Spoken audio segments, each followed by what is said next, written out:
Hello everyone, আসসালামু আলাইকুম। কেমন আছেন সবাই? আশা করি ভালো আছেন। তো আজকে যেটা নিয়ে আলোচনা করব সেটা হচ্ছে আপডেট। তো আমরা জানি যে আমরা যখন কোনো কোড অপারেশন করি, লাইক প্রোগ্রামিং ল্যাঙ্গুয়েজ পিএসপি বা ও রুবি অন রেইলস বা রুবি পাইথন করি, তো আমাদের কোড অপারেশন করার জন্য ক্রিয়েট, রিড, আপডেট, ক্রিয়েট চারটা জানা লাগে। এবং চারটা করতে হলে আপনার ডাটাবেস সম্পর্কে লাগবে, এবং ডাটাবেস সম্পর্কিত গেলে আপনাকে অবশ্যই কোয়েরি লাগবে, তাই না? সো সেই একটাই, চারটার মধ্যে একটা ইম্পর্টেন্ট কোয়েরি হচ্ছে যে আপডেট, সেটা দেখাবো। তো চলুন কথা না বাড়িয়ে শুরু করা যাক। তো আপনারা আছেন লার্ন হান্টারে, এবং যারা এখনও চ্যানেল সাবস্ক্রাইব করেননি তারা অবশ্যই সাবস্ক্রাইব করে নেবেন, আর লাইক কমেন্ট শেয়ার তো করবেনই। প্রথমত আমরা জাস্ট আমাদের ই টেবিলটা যাই। কোন টেবিলটা দেখবো যেন ছিল? আচ্ছা, স্টুডেন্ট। স্টুডেন্ট, হ্যাঁ, এখানে আইডি আছে, নেম আছে, ইমেল আছে, এজ আছে। আমি বললাম সিলেক্ট অল ফ্রম স্টুডেন্ট। তো সেখানে আমাকে নর্মালি 9টা রেজাল্ট সে করালো, রাইট? সো এটা ছিল সিলেক্ট কোয়েরির মাধ্যমে। এটা আপনারা অভ্যস্ত হয়ে গেছেন আপাতত, যে জানি এগুলো করতে করতে। তো আমরা এখন চাচ্ছি যে স্পেসিফিক একটা জিনিসকে আপডেট করতে।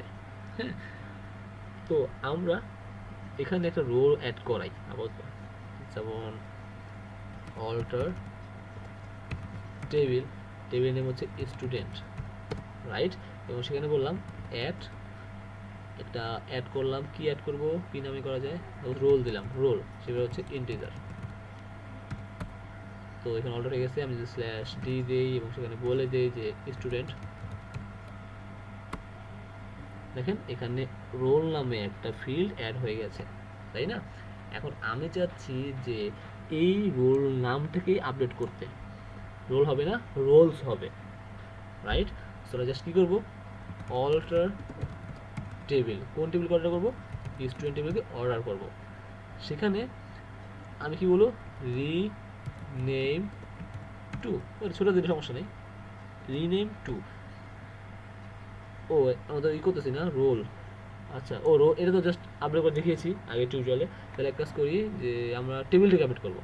হুম, টেবিলটাকে আপডেট করবো, কারণ আগে আমি জানি দেখেছি যে কেউ রিমুভ করতে হয়, সো অ্যাড করতে হয়, রিমুভ করে অ্যাড করে দেবেন। সো আমরা চাচ্ছি যে অল্টার টেবিল স্টুডেন্ট। আচ্ছা, স্টুডেন্ট টেবিলটা আছে, সেই টেবিল, স্টুডেন্ট টেবিলের নামটা আমরা দিব স্টুডেন্টস, STUDENTS, স্টুডেন্টস দিলাম। দেখেন সে বলছে অর্ডার টেবিল। এখন আমি স্ল্যাশ ডি দিয়ে স্টুডেন্ট দিই, সে কি পাচ্ছে না, কারণ কি স্টুডেন্ট নামে এখন কোনো টেবিল নাই, বাট কি আছে, স্টুডেন্টস আছে, তাই না? তাই না? সেটা আমার আপডেট হয়ে গেল। তো আমরা চাচ্ছি যে সিলেক্ট অল ফ্রম স্টুডেন্টস লিখতে হবে, এখন স্টুডেন্ট লিখলে হবে না, চলে আসছে। এখন আমরা চাচ্ছি যে নির্দিষ্ট একজনকে আপডেট দিতে। হ্যাঁ, তো ওকে দেখেন, ওই যে খলিল, তাই না?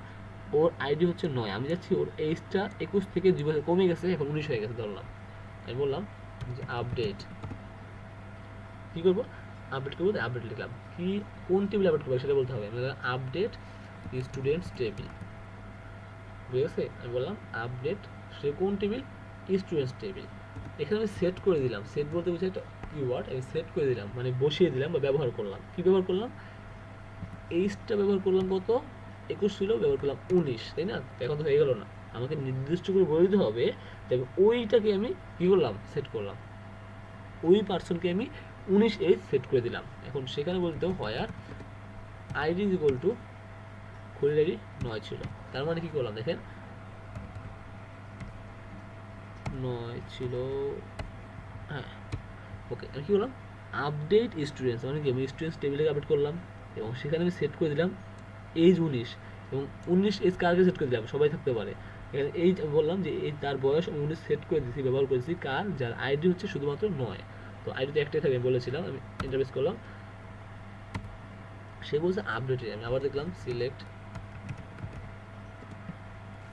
All from students.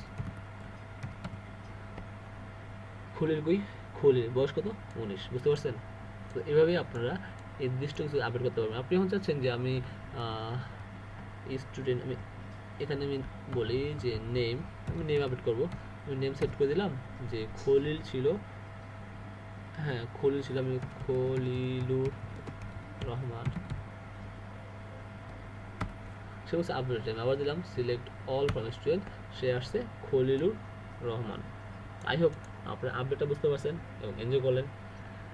এবং যারা এখনও যে সাবস্ক্রাইব করেনি, বরাবর মতো প্রতিবারই বলি সাবস্ক্রাইব করবেন, আর লাইক কমেন্ট শেয়ার তো করবেনই। Thanks for watching.